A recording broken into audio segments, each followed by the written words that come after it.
Hello student, today we are going to start 9th Mathematics Integrated Course Book 3, Chapter number 9, Lecture number 2। ठीक है, exercise number 9.6 तक हमने देखा था। I hope आपने सभी अपने फेयरबुक में भी लिख लिया होगा एक्सरसाइज और कंप्लीट भी कर ली होगी वर्कबुक में। अब स्टार्ट करेंगे हम इंटरप्रेटिंग द कैलेंडर। ठीक है, आपने कैलेंडर देखा होगा। ठीक है, ये कैलेंडर आपको दिया हुआ है 2017 का है। ठीक है, अब देखो टोटल कितने मंथ्स आते हैं 1 ईयर में, 12। ठीक है, 1 2 3 4 5 6 7 8 9 10 11 और 12। ठीक है, जनवरी फरवरी लाइक दिस। ठीक है, 12 मंथ आते हैं। अब देखो सभी मंथ में अलग अलग डेज होते हैं। जनवरी में 31 डेज होते हैं, फेब्रुआरी में 28 और 29 होते हैं। जब 28 डे होते हैं ना, उसको हम नॉर्मल ईयर बोलते हैं। जब भी 29 डे आते हैं उसको हम बोलते हैं लीप ईयर। और लीप ईयर 4 साल में एक बार आता है। ठीक है, 4 ईयर में 1 टाइम्स आता है। ठीक है, तो वन ईयर जो नॉर्मल डे होते हैं उसमें 365 डे होते हैं और लीप ईयर जो होता है उसमें 366 डे होते हैं। ठीक है, अब देखो आपको याद रखना की जरूरत नहीं है कि ये किस मंथ में कितने डेज आते हैं। उसके लिए एक शॉर्ट ट्रिक है। देखो क्या करना है, the month of the knuckles 31 day and the gap is 30 day. Like आप अपनी ये देखो, आप दिख रहा है, इसको आप बोलते हैं नूकल्स। ठीक है, जनवरी फरवरी मार्च अप्रैल मई जून और जुलाई, अगस्त सितंबर अक्टूबर नवंबर और दिसंबर। ठीक है, जो ऊपर आपको दिख रहा है ना नुकल्स, इसमें आपके आते हैं 31 डेज। जो बीच में गैप आता है उसमें आते हैं 30 डे। ठीक है, जनवरी यानी कि 31 डेज तो आ गया 31। फेब्रुआरी यानी कि कितना होगा 28 हो, तो सिंपल ही है, एक ही अलग पड़ रहा है। बाकी सभी में देखो, मार्च में 31, 10 अप्रैल में 30, 10 मई में 31, 10 जून में 30, 10 जुलाई में 31, 10 अगस्त में 31, 10 सितंबर में 30, क्योंकि गैप में है। ठीक है, लाइक दिस। अब देखो आपको पता ही है कि एक मंथ में कितने वीक्स आते हैं, 4 वीक्स आते हैं। और एक वीक में कितने दिन आते हैं, 7 दिन। ठीक है, Sunday Monday Tuesday like this Saturday तक। ठीक है, एक वीक में 7 डेज होते हैं और एक मंथ में 30 डेज। अब देखो क्वेश्चन है हमारा, right the correct answer. If today is Tuesday, what day it will be next day after tomorrow. ठीक है, ट्यूसडे अभी है तो ट्यूसडे के बाद कौन सा आता है, थर्सडे। ठीक है, इसके लिए आपको डेज पता होने चाहिए, Sunday Monday Tuesday Wednesday Thursday Friday like this. ठीक है, then if yesterday was a Sunday तो व्हाट विल बी टुडे, तो संडे होगा, संडे के बाद कौन सा आता है, Monday. What will day it be 2 days after today, Monday के 2 दिन बाद। ठीक है, आफ्टर टुडे मंडे के 2 दिन बाद। पहले तो मैं एक काम करता हूँ, फर्स्ट ऑफ ऑल आपको सभी लिख देता हूँ। ठीक है, आपको इजी रहेगा। संडे शॉर्ट में फटाफट लिखता हूँ। ठीक है, Monday Tuesday Wednesday Thursday Friday Saturday. ठीक है, हो गए 7 दिन। ठीक है, एक वीक की बात है। अब देखो today is Tuesday, what day will B day after tomorrow. अभी ट्यूसडे है हमारे पास। ठीक है, तो what will B day after tomorrow, tomorrow के बाद, टुमारो कौन सा आएगा, वेडनेसडे, उसके बाद कौन सा आएगा, थर्सडे। ठीक है, देन यस्टरडे वो संडे, संडे था यस्टरडे यानी कि लास्ट डे। ठीक है, हम गए, हम जो बोलते हैं पिछले दिन, ऐसे लाइक दिस। यस्टरडे यानी कि वो दिन चला गया हमारा, तो संडे चला गया था। उसके बाद what will day be today, तो संडे चला गया था, उसके बाद कौन सा आएगा, टुडे कौन सा आएगा, संडे के बाद कौन सा आता है, Monday. Then what day will be 2 days after today, today यानी कि मंडे के 2 दिन बाद, तो 2 दिन बाद कौन सा होगा, मंडे के 2 दिन बाद, यानी कि मंडे चला गया ट्यूसडे चला गया, 2 दिन बाद कौन सा होगा हमारे पास, वेडनेसडे होगा। ठीक है, then third March is a Monday. ठीक है, मंडे कौन सा है, 3 मार्च है हमारे पास। ठीक है, what will be the day on the 17th March of the same year. ठीक है, 3 मार्च को मंडे है, तो 17 मार्च को सेम ईयर में क्या होगा। ठीक है, अब देखो क्या करना है, अब आपको देखना होता है कि वनडे ही है कि नहीं है, तो क्या करना पड़ेगा, इसमें 7 ऐड कर देता हूँ। ठीक है, 3 + 7 को तो कितना आएगा, क्योंकि हमें क्या पता है, हमें पता है कि 3 + 7 करूँ। ठीक है, एक वीक ऐड कर दूँ, तो 3 को मंडे था तो 7 को भी क्या होगा, मंडे ही होगा। ठीक है, तो फिर से उसमें 7 ऐड करो, ठीक है। इसमें फिर से उसमें कितने करो, 7 ऐड करो, तो ए कितना होगा, 3 + 7 कितना होगा, 10। फिर से उसमें 7 ऐड करो तो वो भी मंडे होगा, तो वो कितना होगा, 17। तो 17 को भी क्या होगा, मंडे ही होगा, क्योंकि 7 हमें ऐड करते जाना है। If the first Saturday of the month falls on a 7th, ठीक है, first Saturday of the month falls on a 7th, what will be the date, what will be the date on the second Saturday of the same month, ठीक है। अब देखो इसके क्या meaning है, if the first Saturday of the month falls on 7, ठीक है, 7 को फर्स्ट सैटरडे था, what will be the date on the second Saturday, ठीक है, ऑफ द सेम मंथ, ठीक है। अब देखो सिंपल वही लॉजिक है कि 7 को हमारे पास क्या था, सैटरडे था, ठीक है, 7 को सैटरडे था, तो वही मंथ का दूसरे सैटरडे कौन सी डेट होगी, ठीक है। तो 7 में कितने ऐड करने हैं, 7 ही ऐड करने, तो कितना होगा, 14। तो 14 को भी क्या होगा, सैटरडे ही होगा, क्योंकि 7 हम ऐड करते जाते हैं तो हमें डेज मिल जाते हैं, ठीक है।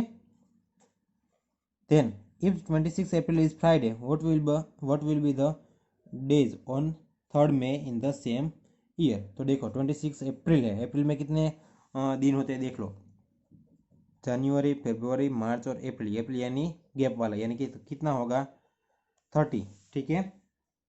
तो अप्रैल में कितने हो गए, 30 डे हो गए, वो तो आपको पता चल गया। अब देखो 26 है, तो अब 7 डे ऐड करो, तो 26 यानी कि 27, 28, 29, 30, 1, 2 एंड 3rd, तो आ गया 7 दिन ऐड किए तो कितना आया, 3rd डेट आई, ठीक है। तो 3 तारीख को भी क्या होगा हमारे पास, फ्राइडे ही होगा।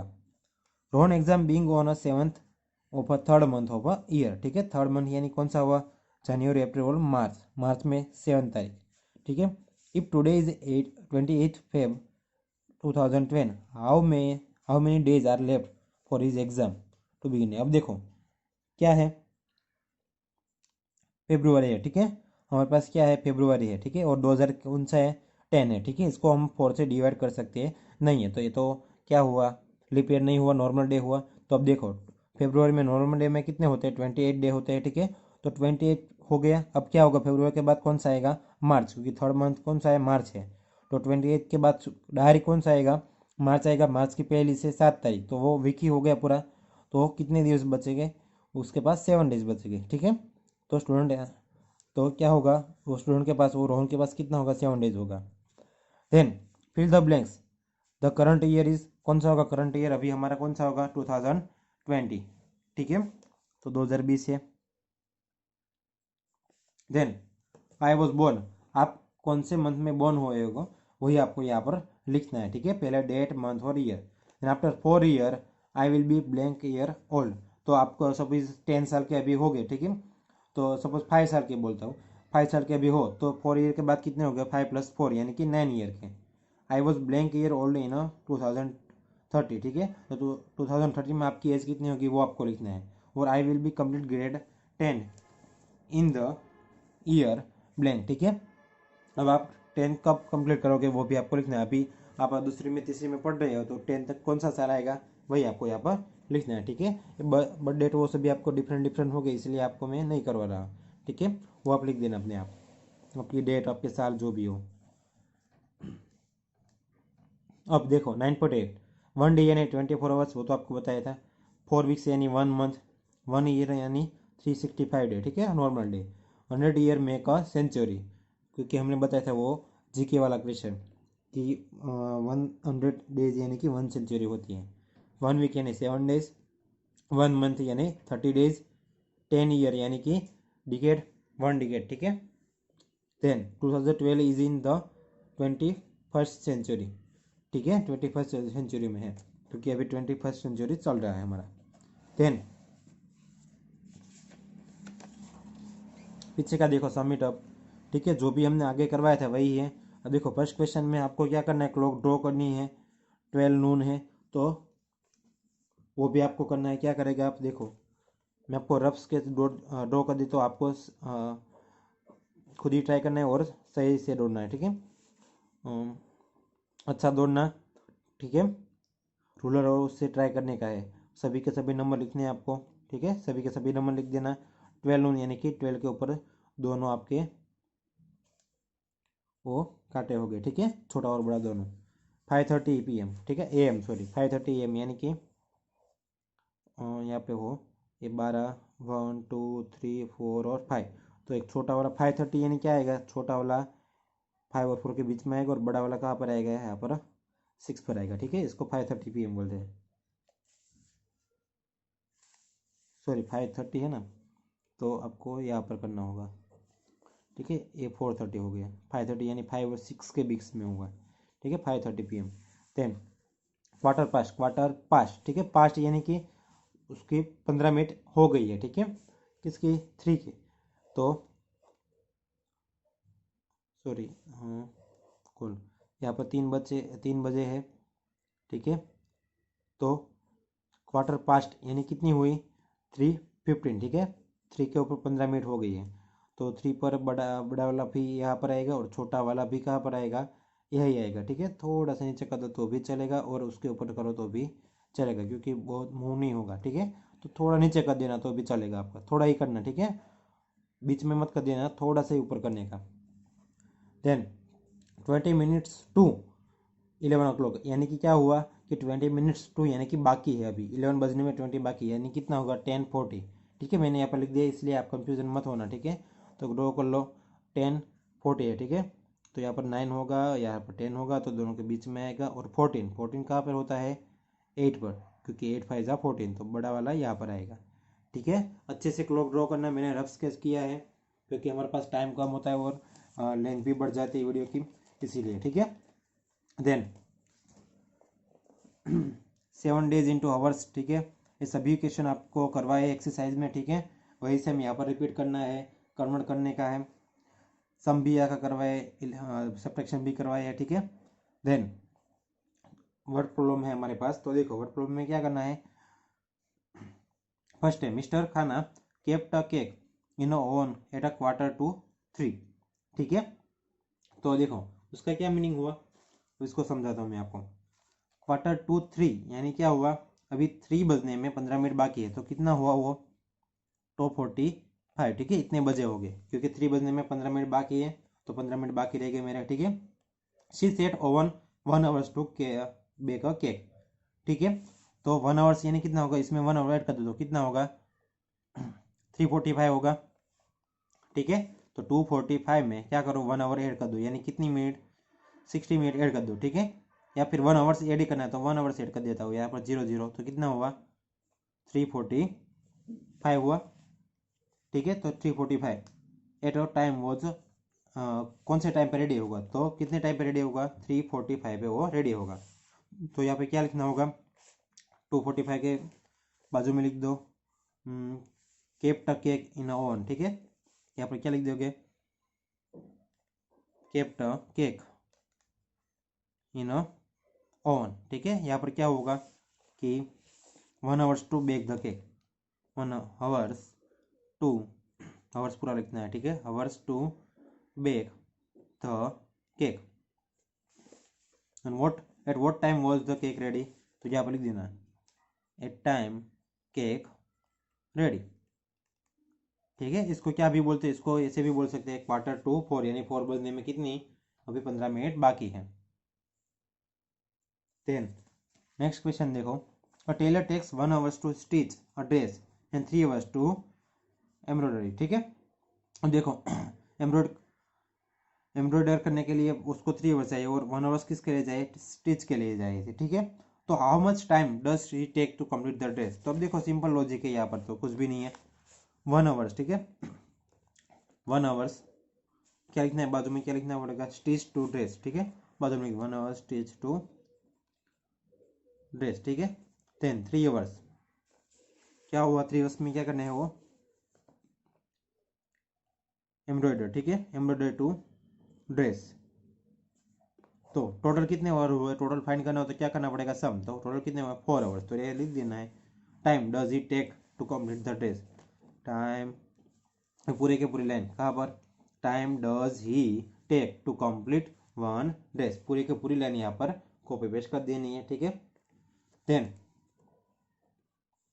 Gopal sleep for 9 hours every day, ठीक है, गोपाल कितना 9 hours सोता है एवरी डे, ठीक है। आपके जैसे आप भी 9 आवर्स सोते होंगे। If he sleep at 9 PM, 9 PM यानी दोपहर के बाद यानी कि रात का समय, ठीक है, वो रात को 9 PM सो जाता है, what time does he get up at next morning, तो 9 आवर्स 9 PM में वो सो जाता है, ठीक है। देखो 9 PM में वो सो जाता है, ठीक है, स्लीप, देन वो कितने बजे उठेगा, ठीक है, तो हमें वही फाइंड करना है। तो 9 में कितने ऐड करना होगा, 9 हमें ऐड करना होगा, ठीक है। अब देखो मैं 9 में 9 ऐड करूँगा तो क्या होगा, 18 होगा, ठीक है, 18 यानी क्या होगा। अब देखो यहाँ पर आपको दिक्कत होगी क्योंकि ये 9 PM लिखा है, तो 9 PM को हम 24 आवर्स में कन्वर्ट करें तो वो डिफरेंट आंसर आएगा। तो अब इसके लिए क्या करना पड़ेगा, आपको थोड़ा थोड़ा काउंट करना पड़ेगा। देखो क्या करेगा हम इसके लिए, 9 PM को सो जाता है यानी कि 12 बजे तक हम टाइम गिने तो कितना हुआ, वो 3 घंटे हुए, 3 आवर्स हुए, ठीक है, 3 आवर्स हुए।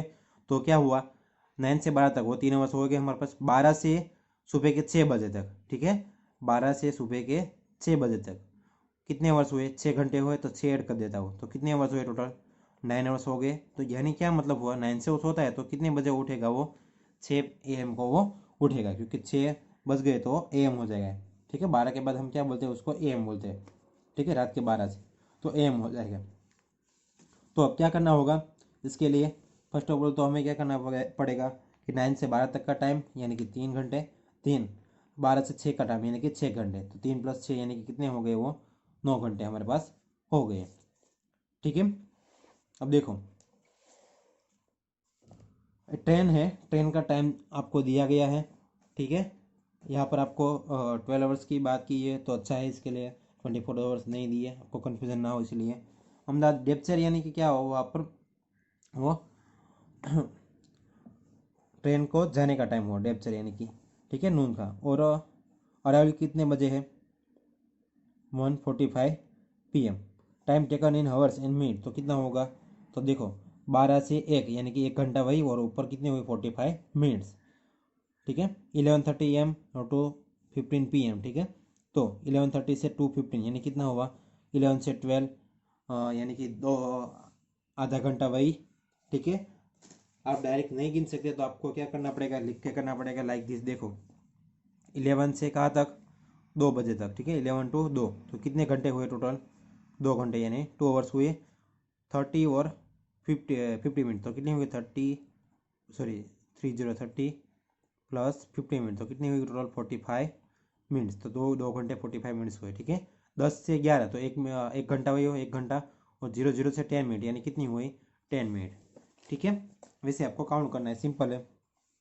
Then what is the difference between the time taken by the flight from Mumbai to Ahmedabad, ठीक है, अहमदाबाद से मुंबई तक जाने के, अहमदाबाद एंड मुंबई टू बेंगलोर, ठीक है। अब देखो what is the difference between the time taken by the flight, ठीक है, फ्लाइट का टाइम हमें बताना है, ठीक है। अब देखो ये फ्लाइट का टाइम है, सॉरी ट्रेन का नहीं, फ्लाइट का टाइम है, फ्लाइट में timing of Air India from the Mumbai and Chennai to various city complete the table, ठीक है, फ्लाइट का टाइम है।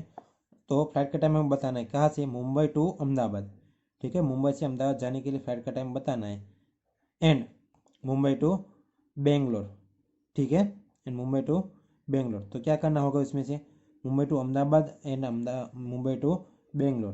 तो अब देखते हैं, चलो फर्स्ट ऑफ ऑल तो मुंबई से अहमदाबाद तो कितने घंटे हुए, 1 hours 45 minutes, देन मुंबई से बेंगलोर तो कितनी हुई, 2 hours 45 minutes। तो अब देखो सिंपल है, तो टाइम कितना टेकन होगा, डिफरेंस कितना होगा उसमें, 45 मिनट तो कट हो गई, ठीक है। हमें डिफरेंस फाइंड करना है, उसका क्या मीनिंग हुआ, मुंबई से अहमदाबाद का कितना था, 1 hours 45 minutes, ठीक है। देन मुंबई से सेम बेंगलोर का कितना हुआ, 2 hours 45 minutes। तो डिफरेंस फाइंड का तो कितना हो, 45 मिनट्स तो कट हो गए, 0 0 हो गए मिनट, 2 में से 1 निकलेगा तो 1 hours, ठीक है, तो 1 hour उसका फ्लाइट का टाइम होगा, ठीक है। 1 hour, हावर्स क्यों नहीं लिया है, क्योंकि 1 से ज़्यादा नहीं है, ठीक है। Then what is the closer to Chennai, Hyderabad और कोलकाता, ठीक है, क्लोजर टू चेन्नई हैदराबाद से कि कोलकाता, ओके, बनने में से कौन सा, सॉरी दोनों में से कौन से चेन्नई से क्लोजर है, ठीक है। तो देखो अब देखते हैं, चलो ये चेन्नई वाला टाइम है, ठीक है, चेन्नई से हैदराबाद और ये कोलकाता का टाइम, देखो कौन क्लोजर है, हैदराबाद 1:35 और कोलकाता कितनी है 230 मिनट, तो कौन क्लोजर हुआ 135 वाला, यानी कि कम जो हो वही का क्लोजर होगा। तो कौन सा है हैदराबाद क्लोजर है। और लास्ट वाला, how much less time does it take to reach Hyderabad from the Chennai then Kolkata, वो कितना टाइम लेस लेगा। ठीक है, दोनों से माइनस कर दो तो कितना आएगा, 2 में से 1 घंटा निकलेगा तो 1, और ऊपर 35 में से 30 निकल जाए। ठीक है, वही सेम देखो 2 hours 30 minutes minus 1 hours 35 minutes। ठीक है, ये 1 hours हुआ, ये कितना होगा 5 minutes। ठीक है, तो 1 hours 5 minutes, 1 hour यानी 60 मिनट प्लस 5 मिनट यानी कितना हुआ 65 मिनट्स, सॉरी 30 मिनट्स 35 मिनट्स यानी कितना हुआ 2 घंटे, 1 घंटा वही, उसमें से 5 मिनट कम है। ठीक है, अच्छा माइनस यहाँ पर -5 मिनट है। ठीक है, देखो 2 hours 30 मिनट्स है और 1 hours कितनी है 35 मिनट्स है। ठीक है, तो देखो 2 में से 1 निकलेगा तो 1 hours तो ये आएगा। अब देखो यहाँ पर 30 मिनट्स है, यहाँ पर 35 मिनट्स है। ठीक है, तो अब देखो 30 में से 35 नहीं निकल सकते क्योंकि ये छोटा है और ये बड़ा है, तो कितनी आएगी वो -5 मिनट हमें करनी पड़ेगी क्योंकि छोटे में से बड़ा नहीं जा सकता, इसलिए कितना आएगा आंसर -5। ठीक है, तो 1 hour में से 5 मिनट निकल गए तो कितनी आएगी टोटल 55 मिनट। जब भी छोटे में से बड़ा हम माइनस करें ना तो माइनस में आंसर आएगा, तो 55 मिनट्स। ठीक है, अब देखो following the picture show the various stage in the life of Elisa's grandfather. अच्छा देखो अब क्या करना है, वेरियस स्टेप है। ठीक है, उसको उसने नाम दे दिया FYEF, हमें क्या करना है करेक्ट उसको स्टेप में लिखना है। ठीक है, असेंडिंग डिसेंडिंग ऑर्डर में। तो सिंपल है, देखो माई लाइफ क्योंकि उसकी लाइफ में बात कही थी। ठीक है, तो उसका आंसर क्या हुआ उसका MY यानी कि माई लाइफ। ठीक है, क्योंकि जो पहले हम सबसे छोटे यानी बच्चे होते हैं उसके बड़े हुए यानी वाई वाला ए वाला। ठीक है, देन हमने क्या किया जॉब पे चढ़े। ठीक है, जॉब हमने पाली तो L, देन उसके बाद क्या हुआ उसने शादी कर ली। ठीक है, तो I, देन उसके बाद क्या हुआ ये फैमिली उसने बनाई, और उसके बाद लास्ट स्टेप कौन सा होता है हमारा ये ग्रैंडफादर यानी दादा दादी वाला पार्ट, तो E। ठीक है, ऐसे हमारा लाइफ के स्टेप होते हैं। ठीक है, माई लाइफ यानी कि वो स्टेप अपने बता रहे उसके बाद हम मूव करेंगे लाइक दिस। ठीक है, तो एलिशा की ये लाइफ की बात थी। ठीक है, तो यहाँ पर हमारा पार्ट खत्म हो रहा है। ठीक है, थोड़ी सी दिक्कत आई थी तो वो भी हमने सॉल्व कर ली। ठीक, टाइम में कोई दिक्कत नहीं है, कोई भी क्वेरी हो तो मुझे बताना। ठीक है, ये आप अपने एक्सरसाइज पूरा का पूरा अपने फेसबुक में लिख लेना। ठीक है, और अपनी इसमें कोर्स बुक में भी लिखना है, जितना मैंने करवाया है वही आपको लिख देना है। ठीक है, कोई भी दिक्कत हो कोई भी डाउट हो तो मुझे बताना। ठीक है, अपने आप ही करना है सभी क्वेश्चन। ठीक है, आंसर सभी के मैंने लिख दिए हैं और आप अपना ट्राई कर लेना। ठीक है, तो फिर मिलते हैं नेक्स्ट वीडियो में। Thank you.